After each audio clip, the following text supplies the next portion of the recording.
Hello everyone, welcome to career studies YouTube channel. Career studies की तरफ से मैं प्रवीण कुमार एक बार फिर से आपके लिए लेकर आया हूँ आरआरबी ग्रुप डी व आरआरबी एनटीपीसी सीबीटी 2 के लिए जीएस के महत्वपूर्ण क्वेश्चन। ये वो वाले क्वेश्चन हैं जो आपको एग्ज़ाम के अंदर सीधे सीधे देखने को मिलेंगे, तो एक भी क्वेश्चन को स्किप नहीं करना है। तो स्टार्ट करते हैं आज के हमारे फर्स्ट क्वेश्चन के साथ। कोई भी बिल मनी बिल है या नहीं, इसका फैसला कौन करता है? कोई भी विधेयक धन विधेयक है या नहीं, इसका फैसला कौन करता है? उपराष्ट्रपति, राष्ट्रपति, लोकसभा स्पीकर या गवर्नर? तो इसका जो सही आंसर है वो है Lok Sabha speaker.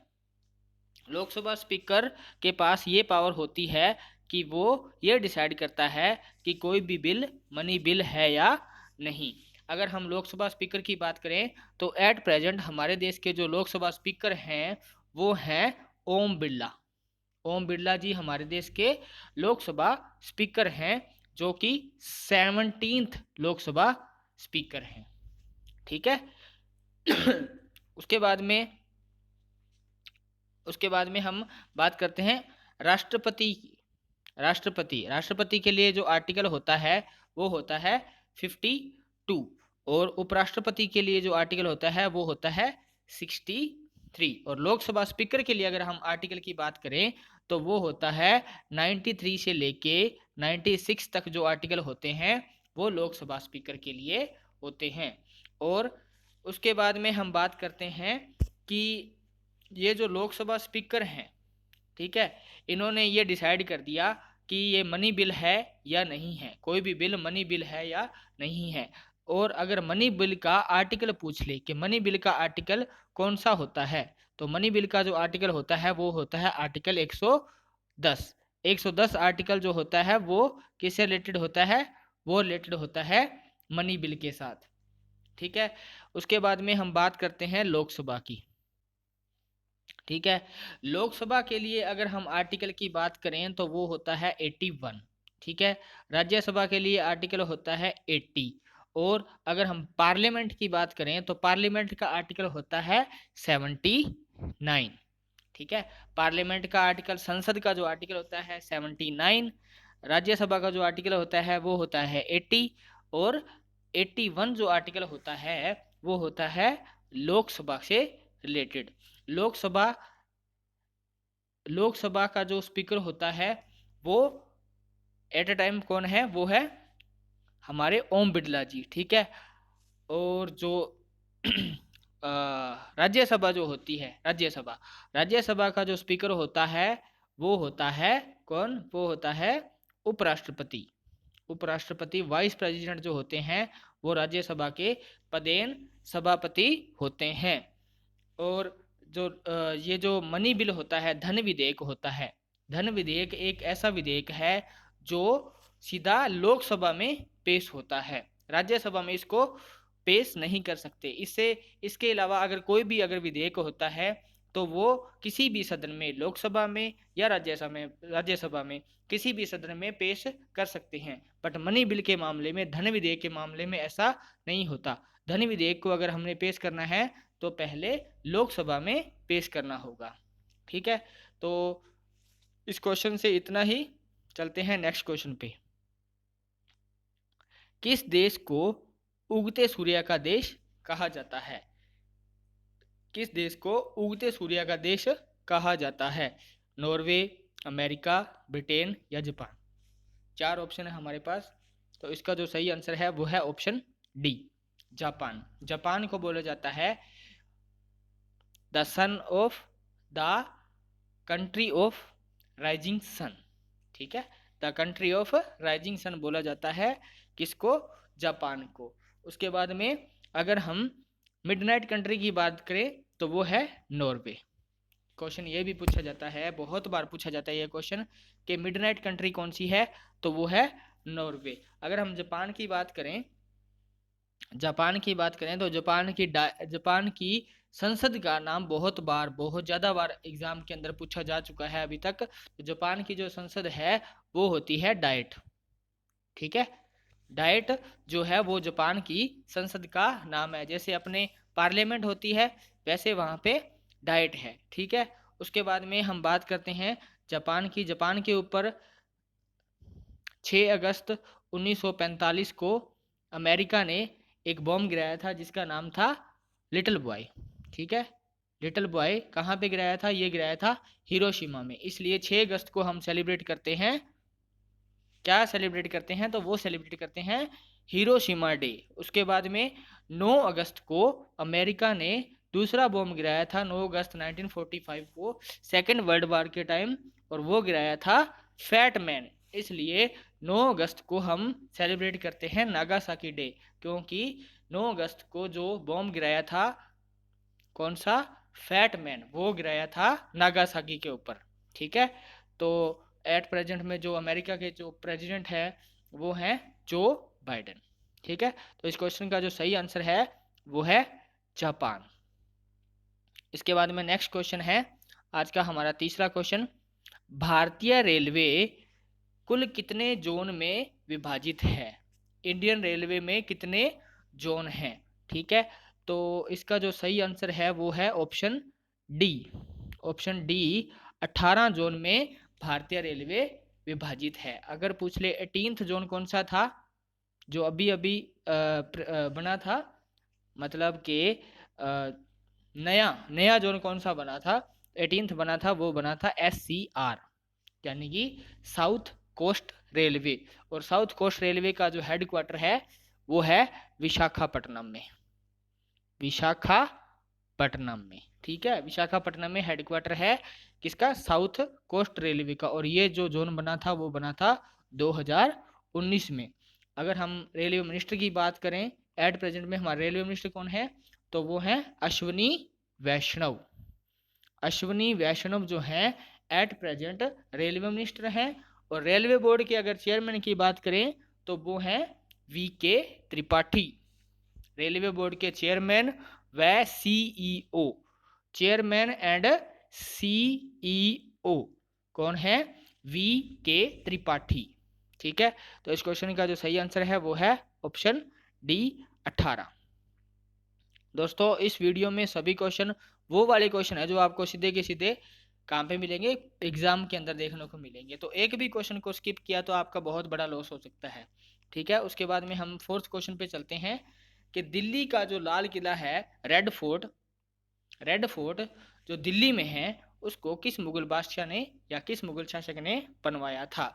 Option A Shahjahan, option B Akbar, option C Jahangir, या ऑप्शन डी हुमायूं। तो इसका जो सही आंसर है वो है शाहजहां। शाहजहां ने बनवाया था, ये शाहजहां की फोटो है। तो शाहजहां ने बनवाया था दिल्ली का जो लाल किला है, रेड फोर्ट है वो। और इसका अगर वास्तुकार की बात करें जिसने ये बनाया था जो, तो उसका नाम था उस्ताद अहमद शाह लाहौरी। वास्तुकार मतलब जिसने ये बनाया था, ठीक है, शिल्पकार, वो कौन था? अहमद शाह, अहमद शाह लाहौरी ने ये बनाया था, आर्किटेक्चर था इसका। ठीक है, अब स्टूडेंट्स को ये डाउट रहता है कि एक तो रेड फोर्ट है दिल्ली के अंदर और दूसरा रेड फोर्ट है वो है आगरा के अंदर। अब आगरा का जो रेड फोर्ट है वो किसने बनवाया था? तो वो बनवाया था अकबर ने। आगरा वाला अकबर ने बनवाया था और दिल्ली वाला शाहजहां ने बनवाया था। ठीक है, उसके बाद में कुछ महत्वपूर्ण क्वेश्चन है जो एग्जाम में हर बार पूछे जाते हैं कि अकबर की टॉम, टॉम कहाँ पे है अकबर की? अकबर की टॉम है जिसको समाधि बोलते हैं, अकबर की टॉम है कहाँ पे? सिकंदराबाद, सिकंदराबाद में है, सिकंदरा नियर आगरा, उत्तर प्रदेश के अंदर। ठीक है, उसके बाद में अगर हम शाहजहां की टॉम का बात करें तो वो है आगरा के अंदर। ठीक है, आगरा में शाहजहां की टॉम है। अगर जहांगीर की टॉम की बात करें तो वो है लाहौर के अंदर। ये सभी क्वेश्चन इंपॉर्टेंट है। लाहौर के अंदर जहांगीर की टॉम है और हुमायूं की टॉम है दिल्ली में। ठीक है, एक बार फिर से रिवाइज कर देता हूँ कि जो शाहजहां है उनकी टॉम है आगरा में, अकबर की जो टॉम है वो है आगरा में है वो, और वो है सिकंदरा में, सिकंदराबाद में है, आगरा के निकट में। ठीक है। अच्छा, ये पूछा जाता है कि जो अकबर की टॉम है सिकंदरा में, ठीक है, वो किसने बनवाई थी? तो वो उनके लड़के जहांगीर ने बनवाई थी। अकबर के बाद में उनके लड़के बैठे थे ना, मुगल शासक बने थे, गद्दी पे बैठे थे, तो वो थे जहांगीर। तो उन्होंने, जो जहांगीर है, उन्होंने बनवाई थी अकबर की टॉम। तो जहांगीर की अगर पूछ ले जहांगीर की टॉम कहाँ पे है, तो वो है लाहौर पाकिस्तान में, और हुमायूं की टॉम जो है वो है दिल्ली के अंदर। तो इस क्वेश्चन का जो सही आंसर है वो है option A, option A Shahjahan. ठीक है, ऑप्शन ए शाहजहां ने बनवाया था रेड फोर्ट। उसके बाद में चलते हैं नेक्स्ट क्वेश्चन पे, सुपर इंपोर्टेंट क्वेश्चन है ये। ठीक है, कौन सा संवैधानिक संशोधन, कौन सा संवैधानिक संशोधन दल बदल संबंधित प्रावधानों का उल्लेख करता है? ठीक है, 52nd, 73rd, 74th या 42nd? तो इसका जो सही आंसर है वो है 52nd। 52वां जो संवैधानिक संशोधन है वो दल बदल संबंधित प्रावधानों का उल्लेख करता है। अच्छा, ये कब हुआ था? तो ये हुआ था 1985, 1985 में हुआ था। अब बात करते हैं 73rd अमेंडमेंट की। 73rd अमेंडमेंट ये हुई थी 1992 के अंदर। इसमें क्या हुआ था कि पंचायती राज से संबंधित थी ये। ठीक है, 73rd अमेंडमेंट जो है ये किससे रिलेटेड थी? तो ये थी पंचायती राज से रिलेटेड थी, और इसमें पंचायत को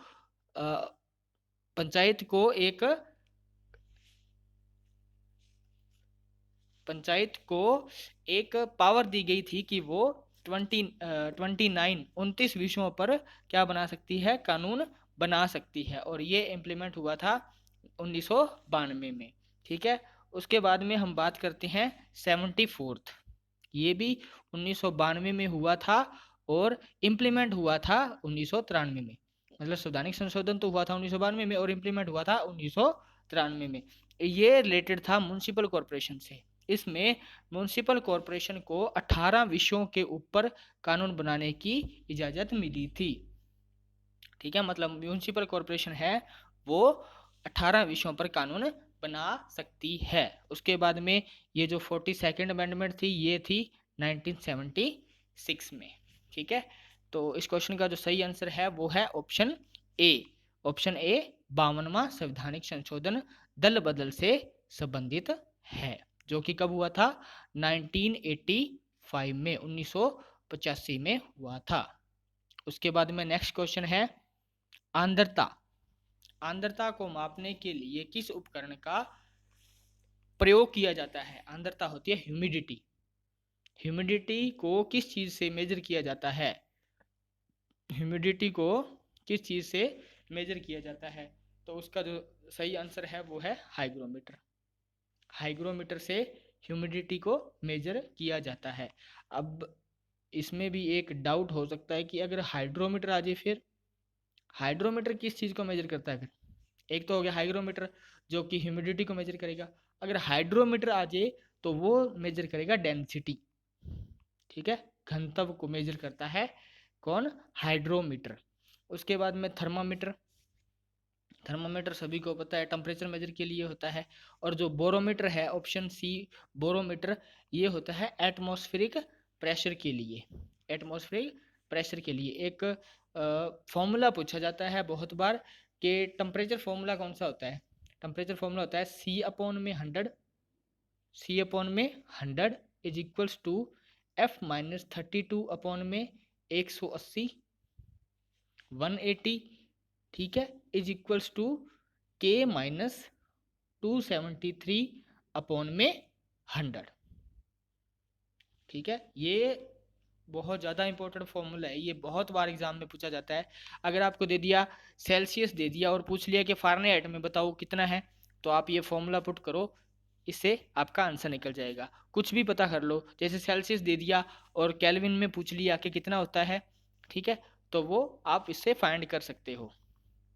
ठीक है, जैसे C/100 है, ठीक है, C/100 है इज इक्वल्स टू है C/100 और K-273/100 है। अब अगर हमको दे दिया कि हमारा टेम्परेचर कितना होता है केल्विन में, मेजर करो तो हम आराम से मेजर कर सकते हैं कि 100 से 100 कैंसिल हो गया, और जो हमारा टेम्परेचर था सेल्सियस में 37 डिग्री सेल्सियस होता है, ठीक है। तो ये इस साइड में जाएगा, केल्विन में कितना आ जाएगा, ये प्लस हो जाएगा, 273 प्लस 37 310, 310 डिग्री केल्विन। अगर ह्यूमन टेम्परेचर की बात करें तो वो कितना होता है, 310 डिग्री केल्विन, ठीक है। तो इससे केल्विन निकाल लो, केल्विन मेजर हो सकता है, और उसके बाद में इसको फारेनहाइट भी निकाल सकते हैं इससे, और केल्विन सेल्सियस कुछ भी निकाल सकते हैं, कुछ भी दे के कुछ भी निकाल सकते हैं, ठीक है। तो इसका जो सही आंसर है वो है हाइड्रोमीटर, हाइग्रोमीटर, हाइड्रो नहीं हाइग्रोमीटर, ठीक है। उसके बाद में हमारा जो नेक्स्ट क्वेश्चन है वो है शिवाजी के धार्मिक गुरु कौन थे। शिवाजी के, शिवाजी जो मराठा से रिलेटेड थे, शिवाजी के धार्मिक गुरु कौन थे, ज्ञानदेव, रामदास, तुकाराम या एकनाथ। तो तो शिवाजी के जो धार्मिक गुरु थे वो थे रामदास। कौन थे, रामदास जी जो थे वो शिवाजी के धार्मिक गुरु थे, ठीक है। उसके बाद में ये जो ऑप्शन है तुकाराम जी, तुकाराम क्या थे, तुकाराम भक्ति आंदोलन से रिलेटेड थे महाराष्ट्र के अंदर, ठीक है, ये एक संत थे। उसके बाद में एक क्वेश्चन पूछा जाता है एग्जाम के अंदर, बहुत बार पूछा जाता है ये क्वेश्चन, तो सुपर इंपोर्टेंट क्वेश्चन है कि अष्टप्रधान, अष्ट अष्टप्रधान का संबंध किस राजा से है, ठीक है, या अष्टप्रधान किसके टाइम में थे, कौन से राजा के टाइम में थे, तो वो थे शिवाजी के टाइम में थे अष्टप्रधान, ठीक है। अष्टप्रधान किसके टाइम में थे, तो वो थे शिवाजी के टाइम में, ठीक है।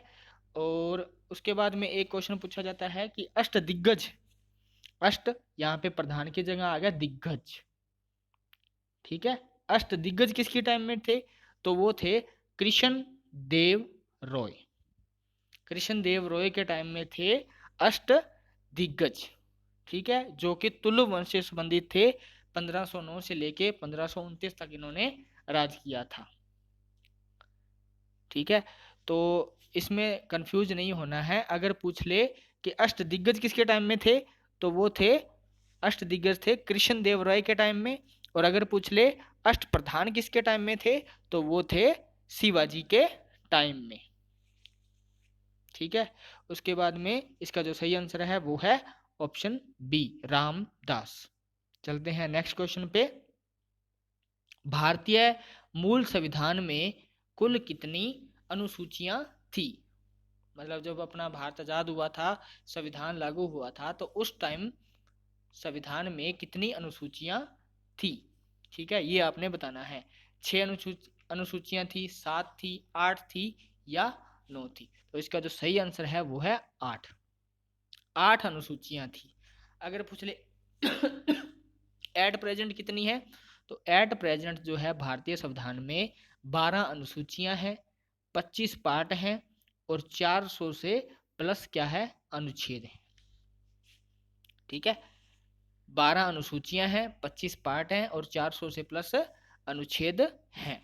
उसके बाद में हम बात करते हैं, 8 तो पहले थी, नाइन्थ, जो नाइन्थ अनुसूची थी वो कब जोड़ी गई थी, नाइन्थ, नाइन्थ अनुसूची जोड़ी गई थी, वो जोड़ी गई थी फर्स्ट अमेंडमेंट, मतलब पहले ही साल, संविधान लागू होने से पहले ही साल जोड़ी गई थी फर्स्ट अमेंडमेंट एक्ट 1951 में। फर्स्ट अमेंडमेंट में क्या हुआ था कि पहली अनुसूची को जोड़ दिया था, ठीक है। तो इसके हिसाब से कितनी होगी अनुसूचियां, 9। अब 9वीं अनुसूची में ये लिखा गया था कि जिसके अंतर्गत क्या था कि राज्य द्वारा संपत्ति के अधिग्रहण की विधियों का उल्लेख था। जो 9वीं अनुसूची थी वो किससे रिलेटेड थी, वो रिलेटेड थी संपत्ति से रिलेटेड थी, ठीक है, इतना याद रखना है। उसके बाद में अगर पूछ ले 10वीं अनुसूची कब जोड़ी गई थी, 10वीं अनुसूची तो वो जोड़ी गई थी 52nd अमेंडमेंट एक्ट 1985, 1985 में जोड़ी गई थी 10वीं अनुसूची। ये किससे रिलेटेड थी, तो ये हमने अभी एक मिनट पहले क्वेश्चन किया, दल बदल से रिलेटेड थी, ठीक है, दल बदल से रिलेटेड थी। अब उसके बाद में टोटल हमारे पास कितनी है अनुसूचियां एट प्रेजेंट, वो है 12, तो 11 10 होगी। उसके बाद में 11वीं कब जोड़ी गई थी, तो 11वीं अनुसूची जोड़ी गई थी 73rd अमेंडमेंट एक्ट 1992 में जोड़ी गई थी। और ये किससे रिलेटेड थी? ये रिलेटेड थी पंचायती राज से। पंचायती राज से रिलेटेड थी 11वीं अनुसूची। और 12वीं जो अनुसूची थी वो जोड़ी गई थी 74th अमेंडमेंट 1992 और इम्प्लीमेंट हुआ था 1993 में। ठीक है, तो ये किससे रिलेटेड थी? तो ये रिलेटेड थी म्यूनिसिपल कॉरपोरेशन से। ठीक है, पंचायत कितने विषयों पर कानून बना सकती है? तो वो बना सकती है 29 विषयों पर, 29 विषयों पर कानून बना सकती है। और अगर हम बात करें म्यूनिसिपल कॉरपोरेशन की तो वो बना सकते हैं 18 विषयों पर कानून। ठीक है, तो इस क्वेश्चन से इतना ही। चलते हैं नेक्स्ट क्वेश्चन पे। इसका जो सही आंसर है वो है 8। मूल संविधान में 8 थी और एट प्रेजेंट कितनी है? 12। ठीक है, चलते हैं नेक्स्ट क्वेश्चन पे। सुपर इंपॉर्टेंट क्वेश्चन है, पीएस स्पेशल के एग्जाम में आया था ये क्वेश्चन मुझे। पीएस स्पेशल एलडीसी का एग्जाम दिया था मैंने एक बार, तो उसमें ये क्वेश्चन डिटो क्वेश्चन आया था मुझे। ठीक है, तो क्रिकेट के इतिहास में पहला शतक किस भारतीय खिलाड़ी ने लगाया? आप फोटो देख रहे हैं, लाला अमरनाथ, ऑप्शन सी। लाला अमरनाथ जी ने लगाया था पहला, क्रिकेट के इतिहास में पहला टेस्ट शतक। ठीक है, उन्होंने 118 रन बनाए थे इस मैच में और ये इन्होंने करके दिखाया था इंग्लैंड के खिलाफ। कब बनाया था ये भी पूछ सकते हैं, तो 1933। और अगर पूछ ले बीसीसीआई की स्थापना कब हुई थी, तो वो हुई थी 1928 के अंदर। और ये शतक इन्होंने कब लगाया था? 1933 के अंदर। और किसके खिलाफ? इंग्लैंड के खिलाफ लगाया था। ठीक है, और उसके बाद में हम बात करते हैं कपिल देव की। कपिल देव सभी जानते होंगे कि इन्होंने भारत को पहली बार वर्ल्ड कप दिलाया था। वो दिलाया था 1983 में। मतलब जब भारत वर्ल्ड कप जीता था 1983 में, उस टाइम भारत के जो कैप्टन थे वो कौन थे? वो थे कपिल देव। ठीक है, उसके बाद में हम बात करते हैं महेंद्र सिंह धोनी। इनको तो सभी जानते हैं। ठीक है, महेंद्र सिंह धोनी की अगुवाई में अगर हम बात करें तो भारत ने टी20 जीता था एक बार। एक बार तो टी20 जीता था। कब जीता था? 2007 में। 2007 में जीता था टी20। और वर्ल्ड कप जीता था 2011 में। 2011 में भारत ने जीता था, क्या जीता था? World cup. वो किसकी अगुवाई में जीता था? तो महेंद्र सिंह धोनी की अगुवाई में। ठीक है, उसके बाद में आते हैं master blaster Sachin Tendulkar. Sachin Tendulkar cricket के भगवान के नाम से जाना जाता है इनको, सभी को शायद पता होगा। ठीक है, तो और ये एकमात्र ऐसे भारतीय खिलाड़ी हैं जिनको भारत रत्न मिला था। ऐसे भारतीय क्रिकेट के खिलाड़ी हैं जो कि भारत रत्न, जो कि भारत का सबसे बड़ा पुरस्कार होता है, उससे सम्मानित किए जा चुके हैं। तो ये कब मिला था? भारत रत्न कब मिला था इनको? तो वो मिला था 2013 में मिला था सचिन तेंदुलकर को भारत रत्न। ठीक है, तो इस क्वेश्चन का जो सही आंसर है वो है लाला अमरनाथ। एक एक क्वेश्चन को अच्छे से लिखो नोटबुक के अंदर, अच्छे से इनको रिवाइज करो और एग्जाम के अंदर सीधे सीधे टिक करके आओ। ठीक है, उसके बाद में हमारा नेक्स्ट क्वेश्चन है कि बांखड़ा नांगल डैम, बांखड़ा नांगल बांध किस नदी पर निर्मित है? बांखड़ा नांगल जो डैम है वो किस नदी पर निर्मित है? सतलुज, कृष्णा, महानदी और नर्मदा। और इसका जो सही आंसर है वो है सतलुज। सतलुज नदी पे है, पंजाब के अंदर है ये सतलुज नदी। ठीक है, बहती है। ठीक है, और अगर बात करें कि कहाँ से निकलती है सतलुज, तो ये निकलती है मानसरोवर लेक के पास में। मानसरोवर के पास में एक राक्षस ताल है, वहां से निकलती है ये, तिब्बत से। ठीक है, मानसरोवर लेक के पास में राक्षस ताल से निकलती है, तिब्बत से। ठीक है, उसके बाद में हम बात करते हैं नर्मदा की। इसका तो आंसर हो गया सतलुज। अब उसके बाद में हम बात करते हैं ऑप्शन डी, नर्मदा रिवर पर। ठीक है, नर्मदा रिवर की बात करें तो ये निकलती है अमरकंटक प्लेट्यू से। अमरकंटक प्लेट्यू जो कि मध्य प्रदेश में है। और रिफ्ट वैली से होती हुई ये गिरती है अरेबियन सी में, अरब सागर में गिर जाती है। और नर्मदा नदी पे कौन सा डैम बना है, अगर ये पूछ ले कि नर्मदा नदी के ऊपर कौन सा डैम बना है, तो वो बना है सरदार सरोवर डैम। सरदार सरोवर डैम जो बना है वो बना है कहाँ पे, सरदार सरोवर डैम। ठीक है, ये बना है नर्मदा रिवर पे, कहाँ पे, गुजरात में बना है। ठीक है, गुजरात में बना है सरदार सरोवर डैम। उसके बाद में कृष्णा रिवर, कृष्णा रिवर पे दो डैम बने हैं। एक तो है श्री शैलम, श्री शैलम डैम। ठीक है, उसके बाद में एक डैम है नागार्जुन सागर, नागार्जुन सागर डैम जो है वो है कृष्णा रिवर पे। ठीक है, उसके बाद में एक महानदी है जो option C, option C Mahanadi पे भी एक डैम बना है, उसका क्या नाम है, महानदी पे ये जो डैम बना है ये भारत का सबसे लंबा डैम है, जिसकी लेंथ है 26 किलोमीटर। भारत का सबसे लंबा डैम 26 किलोमीटर लंबा डैम है, जिसका नाम है हीराकुंड डैम। हीराकुंड डैम जो कि महानदी पे बना है, और ये बना कहाँ पे है, तो ये बना है उड़ीसा के अंदर। ठीक है, एक बार फिर से मैं रिवाइज कर देता हूँ। सतलुज पे हो गया भाखड़ा नंगल डैम, उसके बाद में ये जो कृष्णा रिवर है, कृष्णा रिवर पे है श्रीशैलम डैम और नागार्जुना सागर डैम। ठीक है, नागार्जुन सागर डैम। उसके बाद में महानदी पे सबसे जो लंबा डैम है वो है हीराकुंड, हीराकुंड कहाँ पे, उड़ीसा के अंदर। और उसके बाद में रहेगी नर्मदा, नर्मदा पे है सरदार सरोवर डैम।